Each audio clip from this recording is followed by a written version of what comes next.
Hello everyone, this is Sheikh Tushar from marketing good YouTube channel. আমার এই চ্যানেলটিতে আপনারা মার্কেটিং রিলেটেড লেটেস্ট ভিডিওগুলো পাবেন। আজকে আমরা কথা বলবো কেন আমরা আমাদের সব ফেসবুক অ্যাড থেকে ভালো সেলস এবং রেভিনিউ জেনারেট করতে পারি না। সো ভিডিওটি ইন্টারেস্টিং হতে যাচ্ছে, অবশ্যই ভিডিওটি শেষ পর্যন্ত দেখবেন এবং আমার চ্যানেলটি সাবস্ক্রাইব করে পাশে থাকা বেল আইকনটি ক্লিক করতে ভুলবেন না, যাতে করে মার্কেটিংয়ের কোনো লেটেস্ট ট্রেন্ড আপনাদের মিস না হয়। তাহলে চলুন শুরু করা যাক আমাদের আজকের ভিডিও।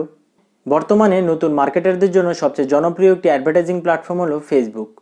92% ডিজিটাল মার্কেটার তাদের প্রোডাক্ট এবং সার্ভিস প্রমোশনের জন্য ফেসবুক প্ল্যাটফর্মটি ব্যবহার করে থাকে।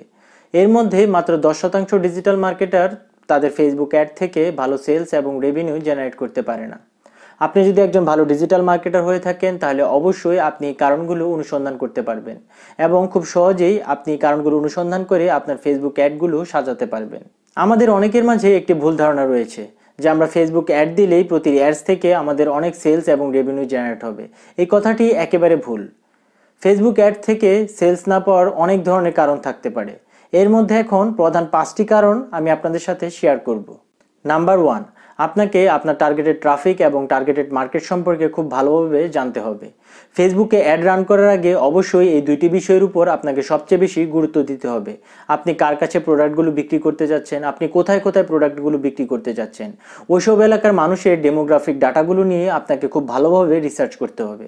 আপনি যত ভালোভাবে রিসার্চ করতে পারবেন, আপনার অ্যাডগুলো তত বেশি টার্গেটেড ট্রাফিকের কাছে পৌঁছাবে এবং যত বেশি টার্গেটেড ট্রাফিকের কাছে পৌঁছাবে, আপনার ওই অ্যাডগুলো থেকে সবচেয়ে বেশি সেলস এবং রেভিনিউ জেনারেট করতে পারবেন। নাম্বার 2, সব ফেসবুক অ্যাডস থেকে সমান সেলস আশা করা। আমি একটি উদাহরণের সাহায্যে আপনাদের বুঝিয়ে দিচ্ছি। ধরুন, আমি ডিজিটাল মার্কেটিং শেখানোর জন্য ফেসবুকে 7 দিনের জন্য একটি অ্যাড চালালাম এবং ওই অ্যাডস থেকে আমি 10 জন স্টুডেন্ট পেলাম। মানে আমার অ্যাডের রেসপন্স মোটামুটি ভালো। সেম ট্রাফিকেই এই অ্যাডটি আমি 2 মাস পরে আবার 10 দিনের জন্য চালালাম এবং ওই অ্যাডস থেকে মাত্র 2 জন স্টুডেন্ট আমার কনভার্ট হয়েছে। মানে আমার এই অ্যাডের রেসপন্স ভালো নয়। ফেসবুকে অ্যাড দেওয়ার জন্য বিভিন্ন ধরনের অবজেক্টিভ রয়েছে। ধরুন, আপনি ওয়েবসাইটে ট্রাফিক পাঠাতে চাচ্ছেন, তাহলে এক ধরনের অবজেক্টিভ আপনাকে ব্যবহার করতে হবে। আপনি মেসেঞ্জারে সবচেয়ে বেশি নক পেতে চাচ্ছেন, তাহলে এক ধরনের অবজেক্টিভ আপনাকে ব্যবহার করতে হবে। মানে এক একটি অ্যাডের জন্য ফেসবুক এক এক ধরনের অবজেক্টিভ তৈরি করে রেখেছে। আপনাকে খুঁজে বের করতে হবে কোন অবজেক্টিভটি আপনার জন্য সবচেয়ে বেস্ট এবং কোন অবজেক্টিভটি থেকে আপনি সবচেয়ে বেশি রেসপন্স পাচ্ছেন।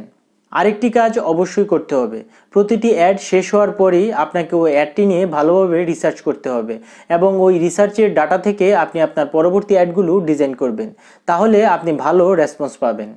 নাম্বার 3, অনেক সময় হয় কি আপনার অ্যাডসের অবজেক্টিভ এবং ট্রাফিক ঠিক থাকা সত্ত্বেও ওই অ্যাডস থেকে আপনি ভালো সেলস এবং রেভিনিউ জেনারেট করতে পারেন না।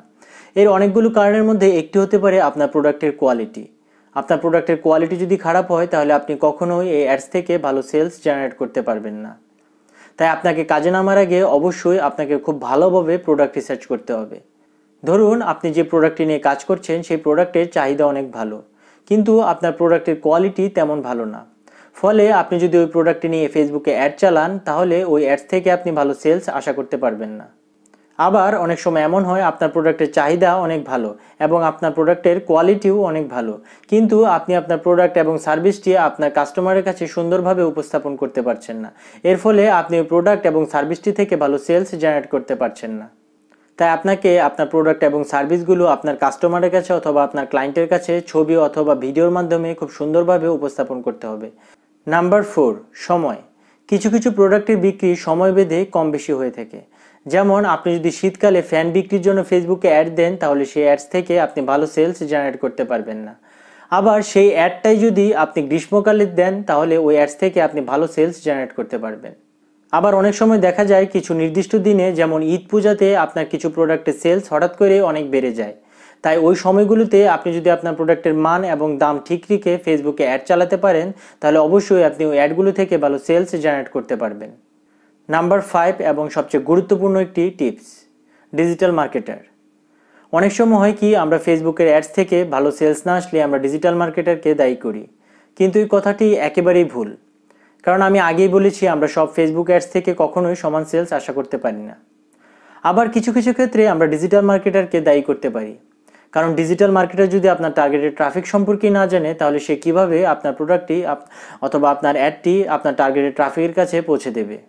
তাই ফেসবুকে অ্যাড দেওয়ার আগে আপনার উচিত ডিজিটাল মার্কেটারের সাথে কথা বলে নেওয়া যে আপনার টার্গেটেড ট্রাফিক কারা কারা এবং আপনি কোথায় আপনার ফেসবুকের অ্যাডটি দেখাতে চাচ্ছেন।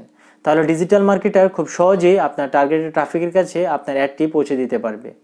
আশা করি ফেসবুক মার্কেটিংয়ের এই টিপসগুলো আপনাদের অনেক কাজে লাগবে।